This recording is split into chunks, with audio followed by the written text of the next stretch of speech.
Hello, it's Robbin McManne here. Thanks for joining me again for another video. I am so excited to talk to you about mom hacks. And I want to tell you that when I first became a mom, I was not cool, calm, and collected or confident in the least. I was a very angry mom, and the little things that would happen in day-to-day life used to make me crazy, used to make me very angry.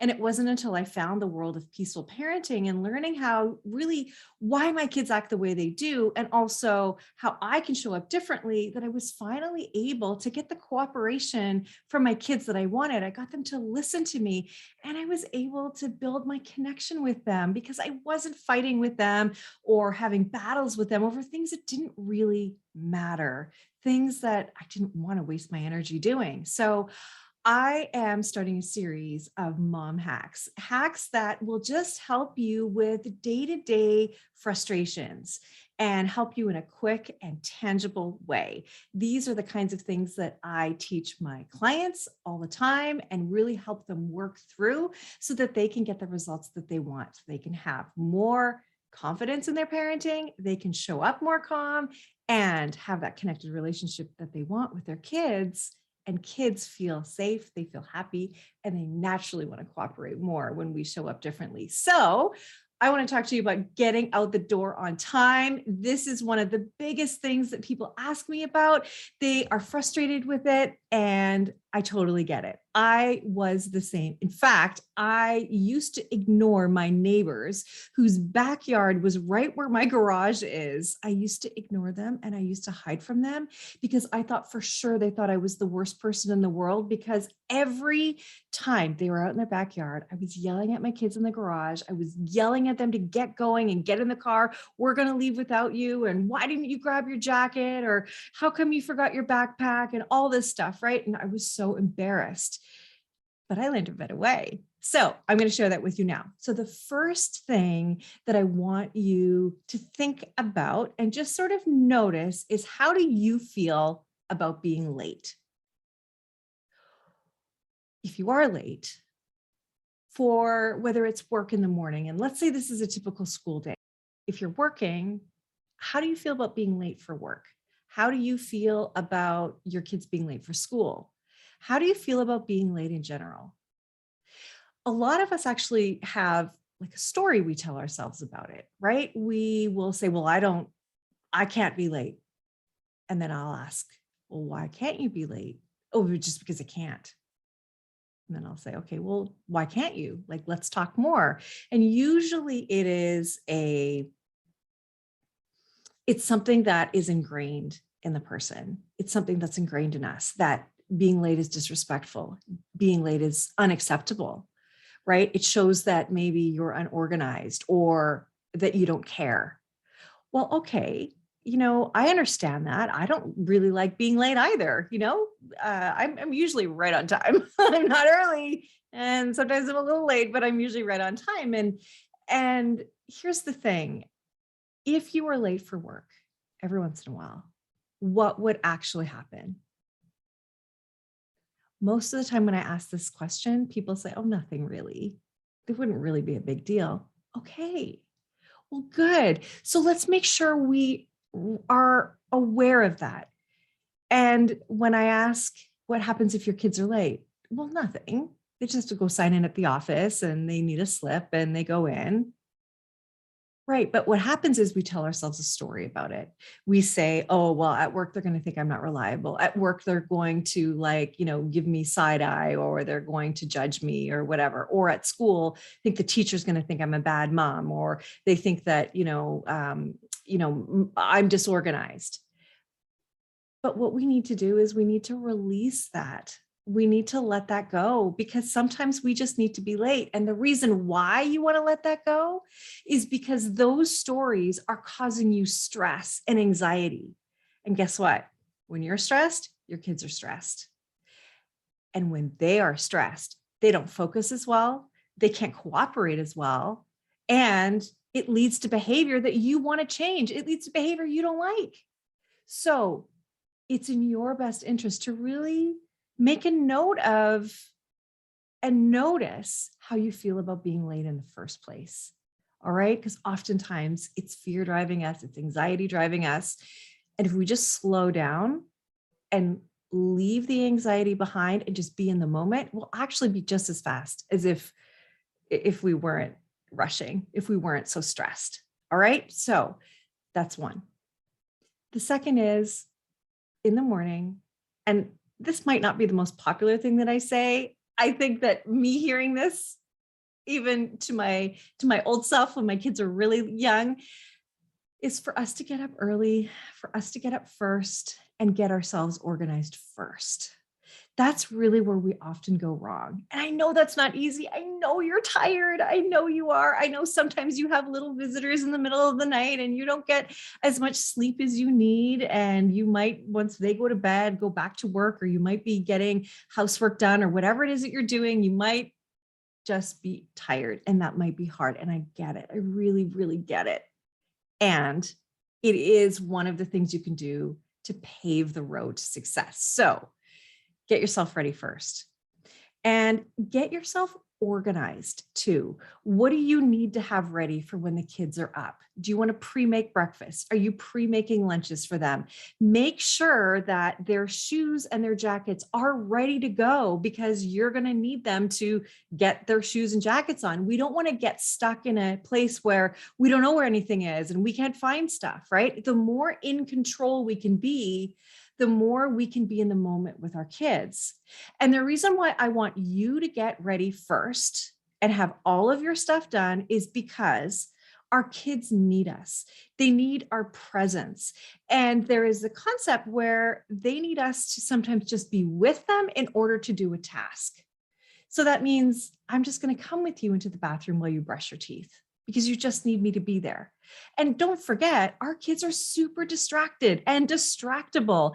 And so we can just steer them into which place they need to get to, right? Like, we're going to do teeth and we're going to brush your hair, then we're going to get clothes on, or whatever order it is for you, right? And so you just stay with them. And as they're getting ready, and as part of your organization and you getting yourself ready, is for you to predict where things are going to happen, things where things might get tripped up. That's the next thing. If you can be more proactive about where there's going to be complaining, where there's going to be refusal, where there's going to be sibling fighting, you can get ahead of it. And what that shows is how you are a figure of stability and how you knew that was going to happen. And you've already come up with a solution before it's a problem. Hopefully it doesn't happen. It doesn't come to pass. But if it does, you've got a solution, right? So let's say your daughter doesn't want to wear the outfit that was laid out for her. You know what? I knew you would say that. This outfit is a no-go. We can pick whatever you want out of the closet. We're not going to fight a battle. That doesn't matter. It's okay. If our kids want to wear something that maybe doesn't match or go, we've got to just release that control, because we've got to really think, is that the hill I want to die on today? Does this really matter? Does it really matter? Right? If your kids are going to fight at the breakfast table, let's get in there and sit with them and say, all right, let's have breakfast together, you guys. That can stop that stuff from happening. Or you say, yep, I've got you over here and I've got you over here, and they're spread out. My kids were on opposite ends of the kitchen island always when they ate, because it wasn't safe to put them together. So I just didn't. I just put them on opposite sides. Right? It's just the way I managed how to stop them from fighting. And they weren't allowed in the bathroom at the same time. I had to stagger bathrooms with them, with brushing and all that kind of stuff. So really predict where you're going to get into trouble. And that prediction part is also what I talked about in organizing, where they're going to have to get their shoes and their jacket on and gather their belongings and stuff like that. So make it as easy as possible and give them any help they need. Right? Now, one of the things that you want to remember throughout this whole process is staying connected with them, right? Staying in the moment and staying connected with them and guiding them through each step, and say, come on, let's go to your bedroom now. And you're taking them, right? So that they don't get distracted, so they don't they aren't disorganized. And here's the bonus is that our kids want to be with us. They want our attention. They want our affection, right? They want our appreciation. And so these are all of these moments where you can do that, right? Where you're connecting with them and you're touching them, you're giving them affection, you're rubbing their back or you're giving them, a little lovey on their head. Anything like that is great. That just helps to also boost oxytocin, which is the happiness hormone, the love hormone, and it feels good. So we want to keep that as high as possible. Then when it comes to getting shoes on, you're going to take them, right? You're going to take them. Hey, your shoes are right here, and give them any help they need. Now, you may be thinking to yourself, well, my kids should be able to do that themselves. Sure, absolutely. They may be, but meet them where they are, not where you think they should be, where they need to be. When our kids are in kindergarten, we often start to freak out a little bit, or even just before kindergarten, we start to freak out because we think, okay, you're going to have to get your shoes on. You're going to have to know how to carry your backpack. You're going to have to know how to change your shoes. You're going to have to know how to get your lunch out. And we start to freak out a little bit, and we're pushing our kids and stressing them out, which actually stops their behavior from developing. And it's actually developmentally appropriate for us to be helping them at that age get their shoes on, get their jacket zipped up, do their buttons, all of that stuff. So just meet them where they are. Believe me, they will get there. They will get there. And it's when they say, no, mommy, I want to do it, that you say, yes, of course. Yes, here you go. You do it. I'm here if you need me. And then you let them do it. Right. But the purpose of this is to get out the door on time as best as possible, even though there's going to be days where you're late because life happens, and also get out the door peacefully. Because how many times have you left the house and you feel like crying? How many times have you left the house and your kids are actually crying and they're upset, and everybody, it's like, you're driving down the street with a big black cloud over your car because everybody's upset. I know you don't want that. And I don't want that for you. And I have been there. I would walk my kids to school and I wouldn't talk to any of the moms. I was crying half the time on my way to school, on the way back. And I never wanted anyone to see me because I just felt like I was just like, how could I fight with my kids every single morning? I just felt so ashamed. So I know you don't want that. And this is how you do it. So again, you want to remember how you feel about, or notice how you feel about being late in general. What are your stories around it? What's going to happen if you really are late? For some of you, there might be consequences at work. You might get docked pay or something like that. Just know what the actual consequence is. Okay.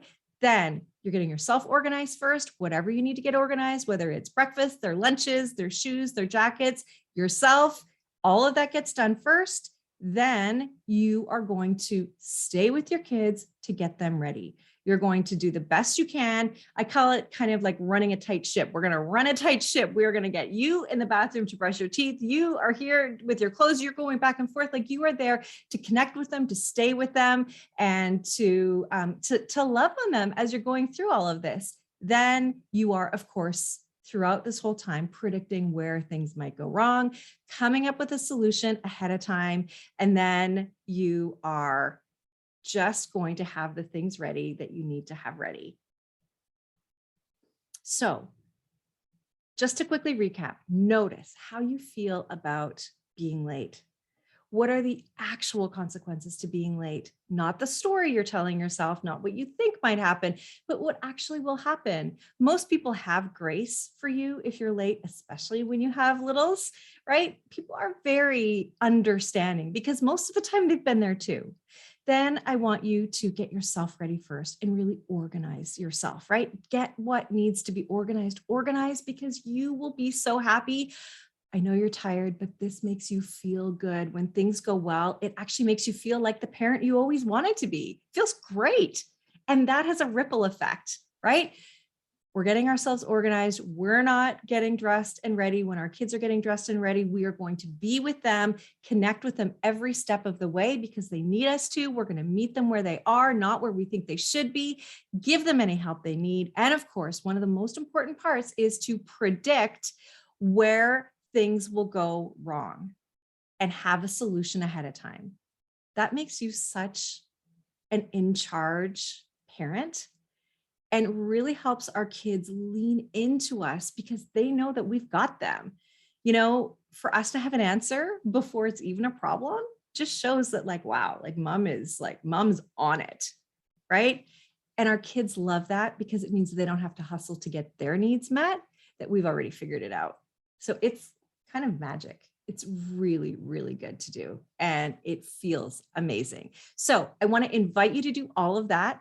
And I want to thank you for watching. And just know that my channel is all about giving you real tools and solutions on how to parent in a way that will get you the cooperation and the joy that you want. So please subscribe. Please share this with somebody who you know needs to hear this message as well. And I want to hear from you. I would love to have a call with you. I'd love to show you how I help parents get the kind of cooperation that you're looking for. And so if that sounds like something you want, then book a call with me. You and I will talk, and we'll talk about how I can help and support you in your parenting. And it would just be my honor. And I will meet with you with no judgment, with no criticism, just really listening to where you struggle. And don't forget, I know exactly what that's like. I've been there too. So I would love to invite you to book a call with me. And also, I have a free resource called How to Turn a No into Cooperation, which will really help you to connect more with your kids. And again, help you to just enjoy parenting a lot more. And you can find that at www.triggerfreeparents.com. Thanks again for watching. Check back for another video. I am so happy to have you here, and check this one out on how to get your kids to listen the first time. It's a good one. Bye for now.